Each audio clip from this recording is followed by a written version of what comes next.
C'est là la marche qu'il a fallu franchir pour pouvoir faire d'internationalisation. Je ne suis pas sûr qu'en famille on aurait osé le faire.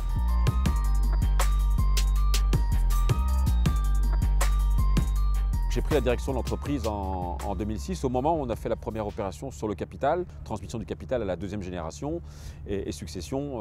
Mon père et mon oncle ont pris leur retraite à ce moment-là. On avait des projets de développement à l'étranger avec des gros investissements à faire. Le fait de faire rentrer les actionnaires professionnels et financiers, ça nous a permis de nous libérer un petit peu en étant persuadés que le développement c'était l'évolution naturelle et qu'il ne fallait pas avoir peur de casser l'héritage.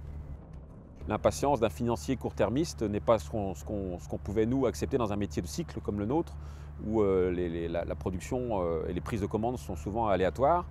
Donc il nous fallait trouver quelqu'un qui a la patience, qui a la passion aussi de voir une entreprise grandir petit à petit et en misant sur un management qui existait. Dans une entreprise familiale, le reporting, c'est mon père qui passait la tête dans la porte en disant « il y a des sous dans la caisse ». Et j'étais directeur financier à l'époque et je lui répondais « oui, il y a des sous dans la caisse ». Et c'était bon. Donc il a fallu que j'apprenne à faire du management au sens traditionnel du terme. Et donc j'ai besoin de me rassurer avec des gens qui viennent d'horizons différents et qui eux ont eu des patrons par ailleurs, qui ont eu des expériences à l'extérieur. On s'apprivoise les uns les autres, on apprend à se connaître. Le plus gros challenge pour les dirigeants, c'est d'accepter ce que j'appelle les taloches amicales, c'est-à-dire jusqu'où on peut vous challenger, vous bousculer, vous titiller, mais de façon bienveillante. Dans le monde financier qui sont les banques, par exemple, je suis entre guillemets respectable.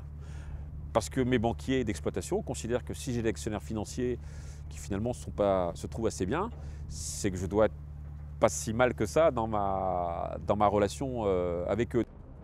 C'est là la marche qu'il a fallu franchir pour pouvoir faire d'internationalisation.